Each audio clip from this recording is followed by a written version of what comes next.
Who put the YouTube bug in your brain? Like, were you thinking about that primarily on this final, the final term in prison?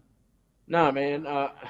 Honestly, I ain't never watched YouTube ever. You know what I mean? I didn't have no social media. I was always one of those low key guys that I didn't want nobody knowing anything about me, man. And I got out, went to a bar, met someone, and they're telling me about how there's prison YouTube channels, you Right. know, and boom, I tried it out. I tried it with a what was it prison tattoo machine because that's what I did a lot in prison, man. My first go around, I was tattooing like crazy. Oh Uh, wow. yeah, and I tried it out, and it grew, it blew up, And then I was like, screw it, I'll just start telling stories of shit I did, and then it started helping people. And I said, okay, I'll start telling people how to survive certain situations. Right. And now I'm interviewing people from all over the country, letting them tell them their, kind of what you do with rappers and stuff. I let people tell me their crazy some wild stories from lockup, you know, Right. and I hear a lot of successful stories, and I hear a lot of bullshit. My viewers, they'll chew you up, man. They'll get to the root of things real quick. You know how it Wow, that's is. amazing. Yeah. No, because So like that's one thing I notice is that people who have been in prison, they like there's such a bond or like a shared understanding of this world that like people who haven't really been in prison don't understand. And listen, I get it because like the longest I ever been locked up was 24 hours in a holding cell in Manhattan, and I'm telling you, it was the worst 24 hours of my life. Like in that 24 hours, it just made me be like, holy shit, I gotta never fuck up again because it is not worth it. yeah, yeah. I just actually went to New York City the other day to interview a rapper named China Mac. Man, he was talking Oh, about shout how out China Mac. Yeah, fuck with him. yeah, man, he's a good dude, man. He's been in the mix, man, and he has some crazy stories. But yeah, that's what I was talking to. He was talking about all these different jail stories from New York City, man, and that's a different beast all in itself, man. You know how the city is. Oh yeah, I mean, I've seen some wild stuff just even in that brief period of time.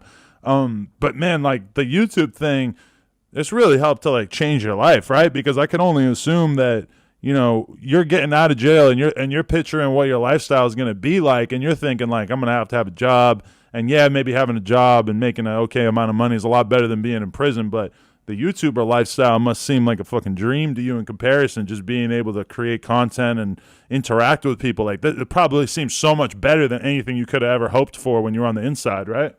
Yeah, well, actually, when I got out, okay, my father owns an art business, and it actually just blew up while I was in prison on my last go round. Wow. Before that, me and my family have always been struggling for money, but his art business blew up, and I came out and I started working for him. So we do a lot of artwork, surf art, as a matter of fact, uh, and I really, I wasn't hurting for money or anything. And then I tried the YouTube stuff, and then it was like 9, 10 months that it was during the YouTube, what the Yeah. adpocalypse. I don't know if you Mm-hmm. remember that shit. Oh, you Uh, got into it right when that stuff started. That makes sense. yeah, so it took forever for me to even get monetized, even though I passed all the qualifications, and it didn't really matter because I had a lot of free time. I work early and I get off early, so I had a lot of free time on my hands. So win or lose, I'm still, I'm good. But sure enough, it went through, and yeah, it definitely paid off to stick with it. It was a great extra side. You know, you know what it is. Definitely. Yeah, I mean that's one thing I notice on YouTube is that if I do an interview with someone, like I did an interview with this dude GQ Casanova recently, who he was locked up for a long ass time. He's got a crazy reputation for being on Rikers Island, cutting people open, whatever. And he was discussing the rapper Casanova, and that interview got like 600,000 views. And this is just a dude who was just locked up, who's got some crazy prison stories. He's not like a famous rapper or anything. And, he's getting crazy amounts of views. Like the percentage of people who just want to hear about street shit, prison shit, gangster shit always amazes me that there's just such an appetite for people who want to Yeah, hear about that side of things. and you'd be surprised, man. It ain't just young bucks. a lot of my viewers, I'd say, majority of my viewers are just parents that want to know what it's like for their kids. What the hell are Oh, they going through? They want to relate. And this is America, man. They're locking people up like clockwork. right. And that's why I started it, because my little interview thing, because I want people to know what lockup is like in every freaking state. Because I could give you information where I'm from, but you go to freaking Cali, you're in for a rude awakening. You know what I mean?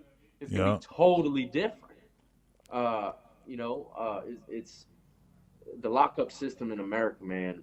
It's ridiculous. People are getting locked up for serious amounts of time for petty shit, uh, and that's probably why there's such a huge appetite for it, man. And also, it's the unknown. People love to figure out the unknown. You know, Yeah. uh, it's just a mysterious thing. It's kind of like a taboo to know what the hell's going on in a Yeah. prisoner's mind and what he does. Like Uh, people are fascinated with travel shows. Like, oh, I wonder what Japan is like. But the thing about yeah, Japan is you can buy a flight, you can go to Japan. You yeah, can't go to jail. Like you got to do something fucked up if you want to get in there. So it's understandable that people are very curious about it. exactly. Yeah.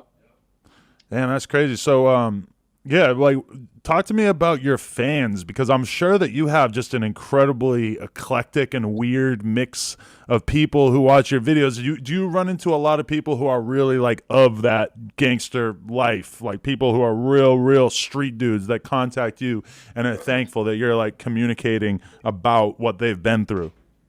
Well, man, uh, I do. It's hard to judge, man. YouTube and comments and viewers. Some of them I have talked to face to face, through Instagram or whatever. But for the most part, people can say what they want. There's no way I can prove anything. It's not like prison. Hey, let me see your paperwork. Mm. I can't do that.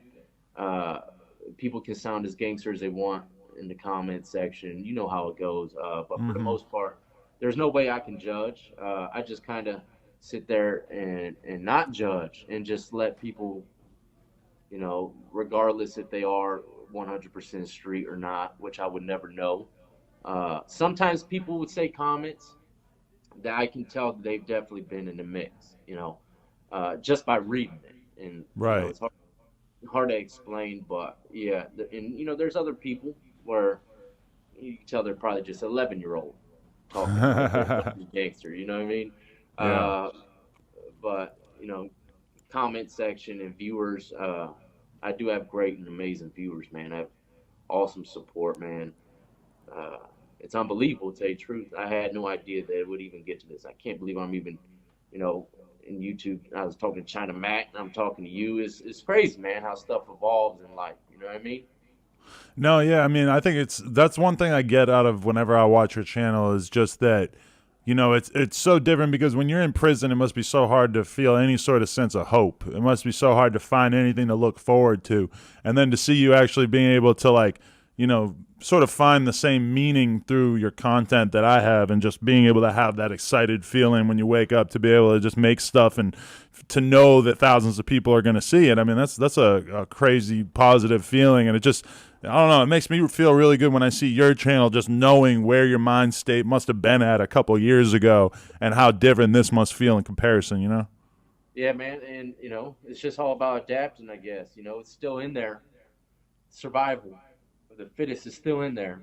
But Mm. when you're around your children for years, like I've been out going on 4 years, Oh, 4 years. Okay. yeah, it seems as though it's like it just was a bad nightmare. uh, I'm kind of growing towards the square life, much more easier now. I have kids. My whole life has changed up, man. You know what I mean? The people, I don't surround myself with anyone that I used to. It's all family oriented, family, and trying to uplift and keep people from ruining their freaking lives, man, especially with the gang shit, man. It seems as though a lot of people think this gang shit is so cool nowadays. It's not, man. It's not. That shit will ruin your life. You'll either end up dead if you're really in it for real. You'll either end up dead or you'll be in prison the rest of your life. You know, and if you go listen to some of the OGs that's done did it, and survive, they'll tell you the same shit, man. You know what I mean?